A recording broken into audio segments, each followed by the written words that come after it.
Thanks, Ronan. It's good to be back here at C3.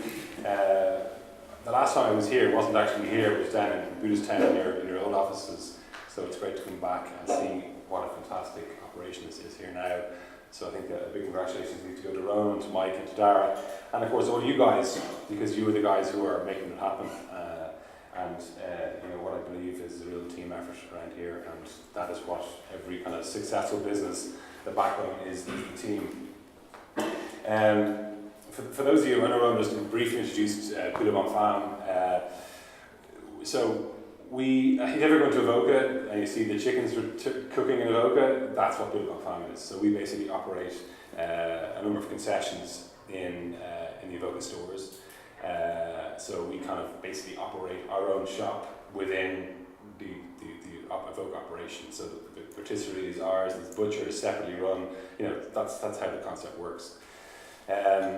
Just to give you kind of a brief, I don't know who I was speaking to 2 years ago, so forgive me if I'm boring you with the same story again, but I'll just briefly give you the history of the business. The business was set up in 2009. I used to work in the property business, and in 2008, in August 2008, I lost my job. And there was really nothing happening at all in the property business. So I kind of needed to get some sort of income. I'm a young child, so I was only just married a year, and we needed to kind of think quickly and try and get something going so that we could kind of provide for our new baby, which is only 3 weeks old at the time. So it was kind of a shocking time, but at the same time, not a disaster by any stretch of the imagination. So basically, kind of fast forwarding a little bit, the market's got us going. We had a number of good markets that we were doing on a weekly basis. We got a second trader, business was beginning to go well, but we knew the limitations that presented themselves in the markets. It was weather dependent. It's all very well on a sunny day like today, and I passed by the guys at Store Lewis, and they're having a great day, and everyone's sitting out having their sandwich. But there's enough days when it rains and nobody comes out. So we knew that we needed to change the model a little bit. So we were looking at a kind of a store basically, and we reckoned that in Monkstown there was an opportunity for a store for us. So we were going to take the chance, get a big lease, sign up, 25-year lease, take all the risks associated with that.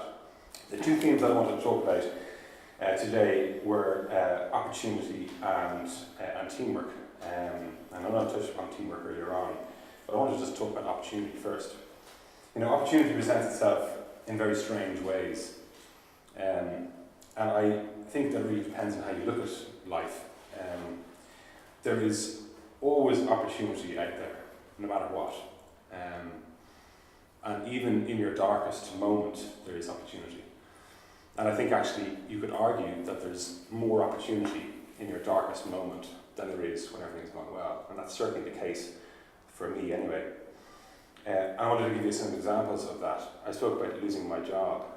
I always wanted to work for myself, but there was no way I was going to leave my job that was well paid with a young baby and sit back to my wife and say, listen, you know what, I'm actually going to go to open a cafe because it's something I always wanted to do. There's responsibilities I needed to provide for the family. But I got the opportunity because I lost my job. And that's the way I looked at it. I said, okay, this is my chance now to do something that I would never be able to do in normal circumstances. So in some ways, okay, it wasn't great, I lost my job, a young baby, I had a mortgage, I had bills, but it was a golden opportunity to do something that I wanted to do all my life. So that's an example where out of the darkness of your situation, there's an opportunity. The second example I wanted to give you of that was, so we were open about a year, and I don't know if you remember, in 2010 there was that really bad snow, and the whole place was shut down certainly markets was shut down for a month. And obviously things were bad in terms of the economy, and we had a credit account with our chicken supplier, and he obviously wasn't getting paid from other people like us, and he said, no, your credit's gone, I need you to pay cash on delivery from now on. It was the beginning of December, just so happened that coincided with the market's been shut down for a month. So we had no income whatsoever, and we needed to start paying back our credit period. And we needed to, obviously, if we were doing any markets, we needed to buy the chicken to keep the business going, because obviously we had any chicken rotisserie business isn't much. So we had all the markets were cancelled. The business almost closed down, and we had one market that was going to open. It was the last Sunday before Christmas, and we were so the market was on, and we were great. Okay, we need to make some money here because obviously it's been a bad month. So we loaded up the trailer with chicken and set off down the market. I got a call on the way, and he said, "Sorry, the market's cancelled." And I thought, okay, this is actually going to be the moment where the business is going to fold. We can't keep going. So I said, I'm not going to let this defeat us. I said, okay, I've been here before. The opportunity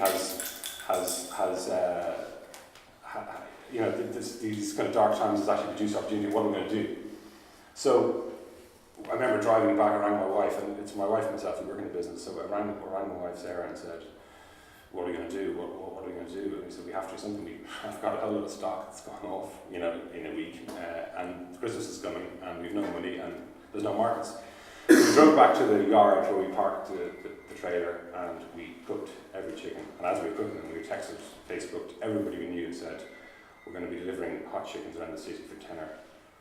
And the momentum that gave us was, so basically we went back, cooked them all, and we spent the afternoon driving around delivering hot chicken around the city.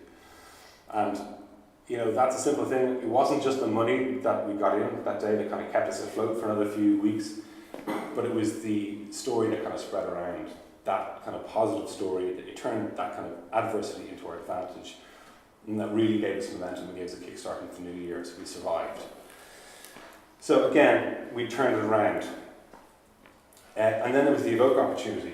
And the Evoke opportunity, sorry, I'm out of picture, but I have to take a glass of water. Again, I spoke about the fact that we wanted to get a store for ourselves because we couldn't continue to operate just in the markets. It wasn't really a business. I remember that Christmas actually, we were down at Blackrock, down at Super Queen, as it was then. We were closed and had been for weeks. And on Christmas, between the 23rd and 24th, we were in there with the young kid and my wife, and there was queues everywhere. And here we are, a retail business, selling good quality product, and we're closed. We have to change this. So that was the kind of catalyst that said, right, okay, we need to get a shop for ourselves. So we were looking at Monkstown, had identified a property, and I said earlier on that we were kind of very close to signing a lease on it. And I'd been talking to a county councillor, and he said, "Well, do you know that Evoke is opening up just a couple of doors up from the Crescent, and they want to do rotisserie chicken?" And I actually really got sick. I thought that all the work that we had done, all the hard work, all the kind of customers that we had garnered are going to go to Evoke, and why wouldn't they against Evoke?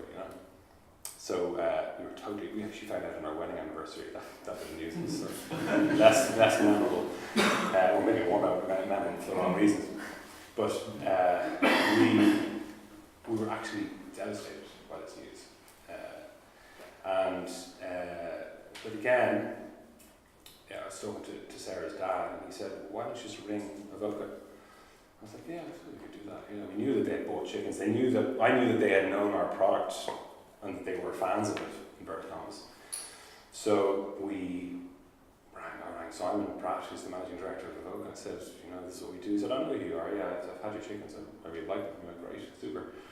And I said, "I know you're opening the Monkstown, any chance we could come in on a concession basis?" And he said, "Yeah, that'd be very interesting." We put a one-pager together, sent it to me, and we did that. And the next thing, we met him in People's Park on Sunday, and he said, "Yeah, I love it, let's do it." So it come from a moment of total darkness to us actually opening in Evoca, probably the top retail brand in the country. And we are, who are we? Poulet Bonne Femme, who the hell are they? And then we were with them to open our first store at Monkstown. So again, it was a dark moment, but you turn it around. So that's that. The other thing I wanted to talk about was teamwork. And I said earlier on that much of what's been achieved within C3 is because of teamwork, because of you guys and what you're doing. And the very concept that everybody is working together towards a kind of common goal, with a common interest, with a shared interest, and a unified passion, and I think that's a really powerful thing, you know. And I think it's deeply underestimated in the times we live in today, you know, and I get it, I understand it, you know. We live in an age where it's kind of the age of me. Everyone's, you know, got a Facebook, they've got Twitter, Instagram. It's all about how great I'm getting on and posting it, and how great a holiday I'm having, and you know how great my kids are. Everyone's kind of how great it's very much focused, me focused. And I'm not criticizing that. I'm saying I listen, probably all do it, you know. But in that whole mix, I think it's really worth remembering that, you know, what can be achieved if we work together is infinite really. That if we all work together towards a common goal, that we can actually achieve great things. Whereas if we work together, if we work on our own, that, you know, you just can't quite hit those highs. And I think that really it's worth remembering that, you know, when we're working in a company, that if everybody is to come together, that we can be far more successful, we can achieve far greater things, and ultimately we can be far happier if we work together as a unit. I mean, name me a football team that has had any success when every player is going in a different direction. You know, name me an army that has won a battle when every soldier is going in different directions. Or, you know, and give me a company that's been successful if people haven't worked together. So teamwork is the very essence of what it is to be successful, I think. I'll give you just an example. For me, in our company, it's the small things that matter. And we were on holidays in June. We got you know, obviously my phone was on. I was still keeping an eye on things as even when we were away. And I got an email from Google, and they were doing like a showcase of kind of, you know, kind of producers of Dublin or Ireland or whatever it was, and they wanted to use us. And normally I would be all over that. That's something that I would be insisting upon being the one who's leading, and obviously I was away and I still wanted to do it. And Sarah said to me, "No, we need to let the guys do it. You know, obviously we've got plenty of staff like you guys, and we need to trust them. We need to trust them that they're going to do what we would do." And I have to say, it's one of the proudest moments for me as the business owner that we kind of let them do it. And, you know, they organised the whole thing. It was quite a big event. I had nothing to do with it. And, you know, Fabio, our guy, you know, organised everything from payment to setting up the stall to putting the product out at the time. And we were the busiest stall at that particular event. And that made me hugely proud. And it was a huge lesson for me that, you know, I've got to trust the staff, and that just comes back, you know. So, and another thing that I'm proud of, and it comes down to teamwork, is that, you know, if I'm occasionally in the shops myself and I'm hands-on making sandwiches, if I was making a sandwich and somebody was to refer to Poulet Bonne Femme in front of me in a conversation to one of their friends, and they didn't know that I was the owner, I get a huge kick out of that. And that's because we've got a good team. That's because we've got guys who are prepared to come together and work in unison.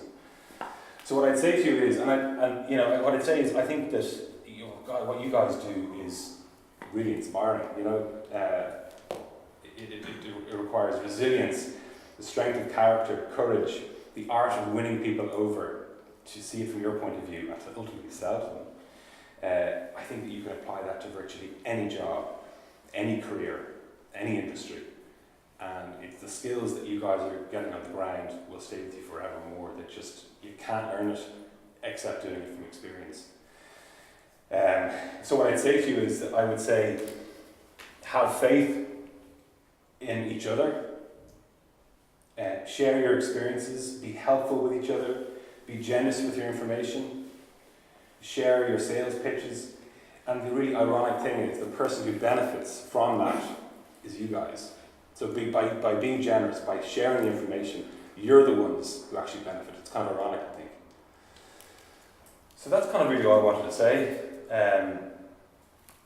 You know, I don't know if you want to ask any questions, or if there's anything about the business that I can answer, I'd be delighted to, or any elements of what I've just talked about. You know. Did you target any of the festivals for stalls with the chicken or anything like that, with electric pig and stuff? Do you know what? Well, I'll tell you what. Do you want to know the story I give you one about oxygen? So it's tough. It's a tough game. Very tough game. Now we're selling a premium product, free range chicken, and it was July 2009. We just opened in May 2009, and we had said the advice from people in the markets was like, you're going to make so much money. You know, just get the product out there. Don't worry about, you know, anything else. Just make sure that you've got one person taking the money, another person putting together. So you're like, great, we're really going to go for this. So we got a big fridge van, and we've got a load of, you know, hundreds of chickens. You know, anyway, we really went for it. Thought on our piece of paper that the pitch we had was great. And we got down there, I thought, that's not as quite as good as we thought it was. Anyway, it was damn to limitation on day one. It was a disaster. Nobody was buying chicken. Nothing. Like, you know, we had our options: a quarter chicken, coleslaw, bread, and a drink for a tenner or something like that. I can't remember what the detail was. And at about 3 o'clock on the Friday, which is the first day that we opened, I said to Sarah, "This is a disaster. We're going to lose our shirt, and we've just opened a month. You know, we really put, you know, because everyone was telling us we're going to make a fortune. I think things had just turned at that time in terms of the economy. We were just kind of going, whoa, you can get your tickets. The parents are saying you can get your tickets, but spending money, forget about it. So people didn't have any money to spend. Anyway, we had to change tack. So we said, right, what we're going to do is we're going to sell hot chicken rolls for $5. So from a tenner to a $5, cut it, and we broke even. So, you know, yeah. And actually, just another funny story, I get rated that. And it was a horrible experience, to be honest with you. Like, you know, you're dealing with people who were pretty out of it, and you know, we were pretty low on sleep, pretty low on everything. To be honest, low on cash, everything. And so I think that I don't know if you guys have been to it. Actually, I know it's not around anymore, but the interior, the sort of middle area was closed, and everyone goes out to the campsites. So we obviously were like tidy up and everything else, shut down the thing. Went back to the B&B which was staying, and we're getting into the B&B and said, right, okay, let's just put the money aside. He says, you got the money, didn't you? And I said, I don't have the money, where's the money? I said, I don't have the money, neither is the money. And I knew it wasn't the trailer because I'd just done a massive clean-up on it, so it's like, okay, where is it? Because it's basically our weekend takings if we don't find it.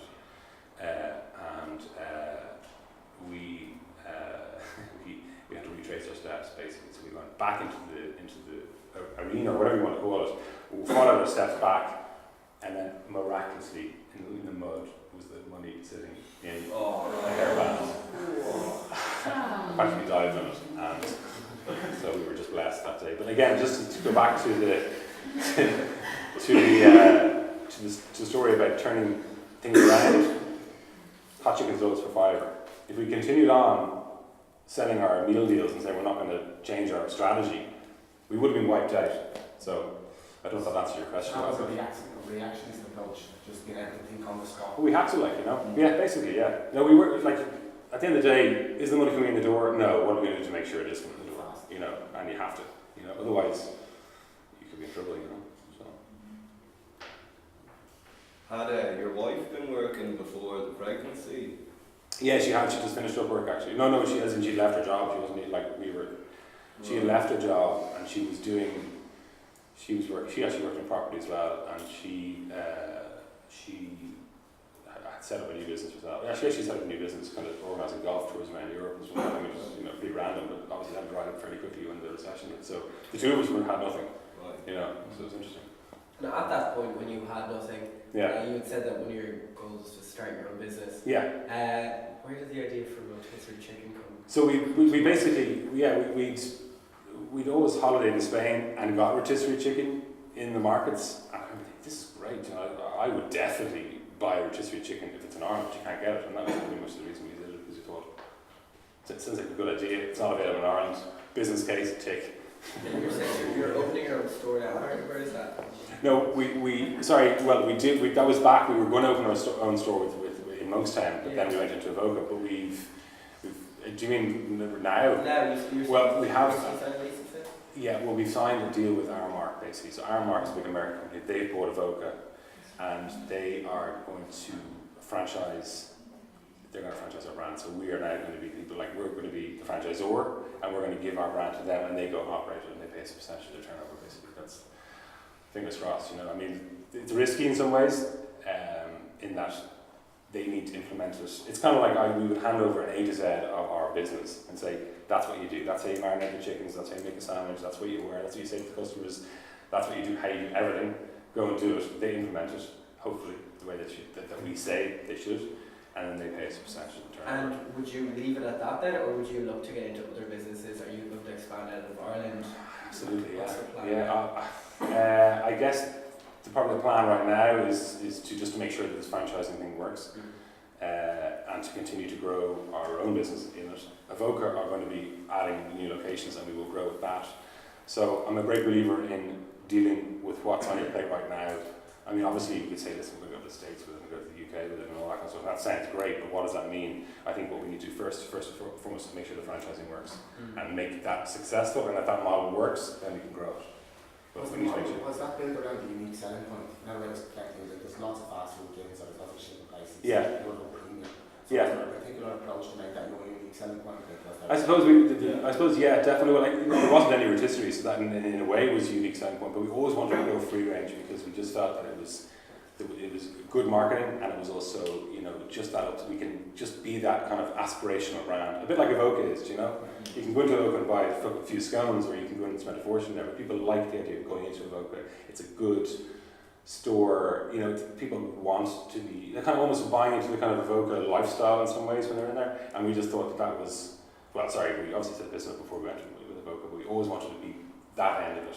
You know, you could easily send, and you know, at the time, setting up a chicken rotisserie business, it would have made sense at that particular time to do non-free range chicken because it would be cheaper. So we were, you know, people were really at that time kind of just focused on money and everything else. We just kind of said we'd stick to our guns. We wanted to be a premium product, and you know, we'll just go for it in that way. And then at least then, when things emerge out of the doldrums as they were, will be that brand that we want people to be, you know, to be associated with, and etc. etc. If that is what's happening, I mean, I hope it is, but it's working at the moment. I would put it that way. Hopefully. And what would the mission statement of your company be? I've written a few of them, but I'm not going to give you something that's, you know, I suppose I'm just looking at these things here. Actually, honesty, fairness, respect, integrity are definitely something that we would aspire to. I think we would always aspire to give really good quality product, freshly prepared, with good service at a good price. That doesn't really sound like a mission statement, but they're the principles of what we want to operate in. We always want to have, and we do make a huge effort to make sure that the products, that every single sandwich, every single chicken goes out, or any kind of meats that we prepare, are as good as they possibly can be. And I think we're never always going to get it right. I think that Fergal Crane of Super Crane said that if you try and keep 80% of your customers happy, you're doing a great job. And you're never going to do that, but don't even try and do 100. It's not going to work. You're going to waste your energy in that 20%. Focus on the 80, and if you can get there, you've got a great business. And I think that could definitely apply to you guys too. You know? Right. You talked about the art of winning people over. Yeah. How do you find, like, what worked for you in your business and how you developed? I was thinking about this before, because one of the Ron sent me a list of things that I might consider before I spoke, and for me, the art of winning people over is getting them on board with you. You know, I guess you guys must face it all the time. You know, you knock on the door, and it's immediately them and you, and that's not a good start point for a relationship. You know, if you can kind of get them into your way of thinking, put your arm around them virtually, and see things from your point of view, I think it's far easier to sell to somebody when you have them close to you. And the way I would do it, so for instance, and I'm trying to get our staff to kind of to learn the way to do it. I don't like the hard sell so much, because at the end of the day, people go, sorry, I don't want it, just leave me alone if you have the hard sell. And you know, like you see the guys on Grafton Street, and they're doing the kind of, you know, they see you coming like 50 yards in the line, they're kind of pointing at you, going, "Hey, you, I've got you coming," and you're kind of immediately, I want to hand you off. For me, anyway, I find that kind of off-putting. So what I always try and do is try and be helpful first.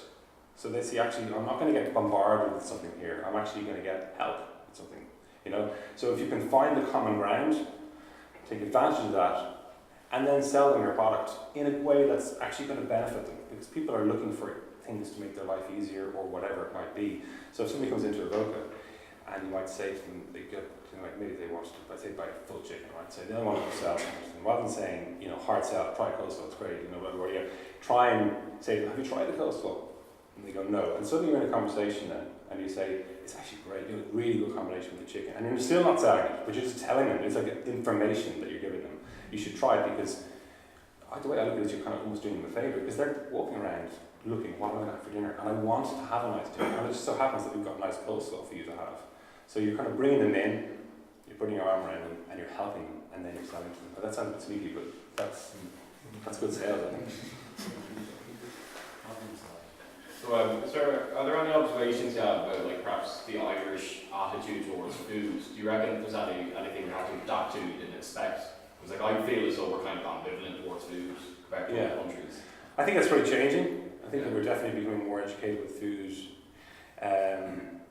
I think that, I think people were very, I don't know if it's just because of the times when we set the business up, that we're very price conscious. And from our point of view, we're selling cooked chicken for $12.95. It's a free range chicken, so it was Irish. And a lot of the times you're saying, sure, why would I get chicken off you? Go down to Tesco and get it for $6.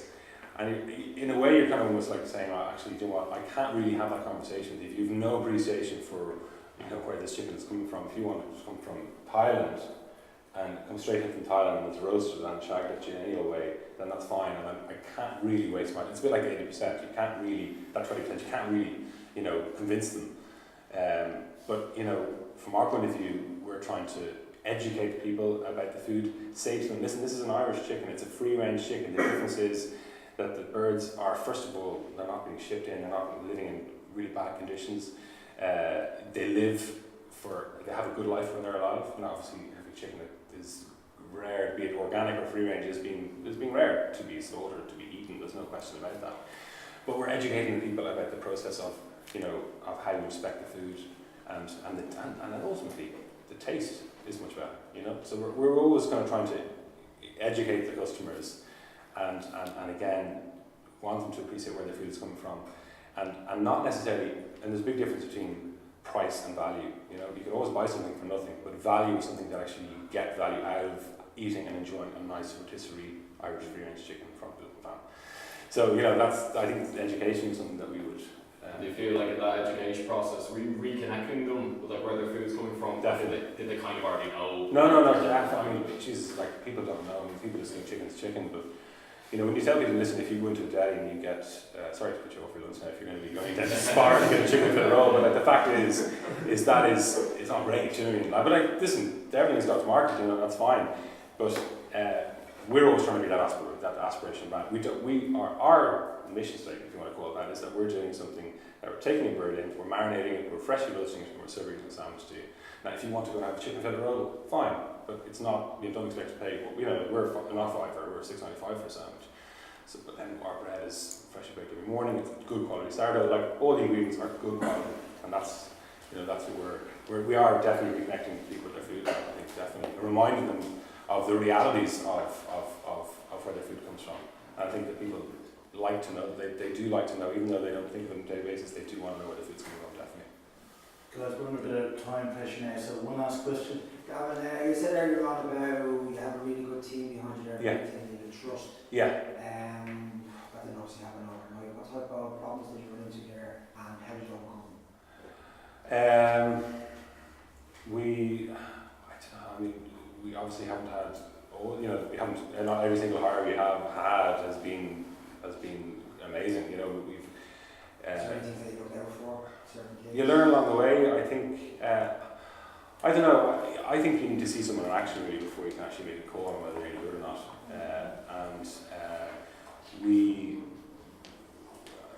I think an interview for what we do is helpful to a point, but until you see, the qualities that they come forward, like in terms of how they are with customers, how well, obviously from our point of view, being clean as you working as you go is kind of messy. You need to kind of keep on top of that. That's a good indication from our point of view as to whether somebody's going to be good if they care. If they don't care, the place has been left like a mess.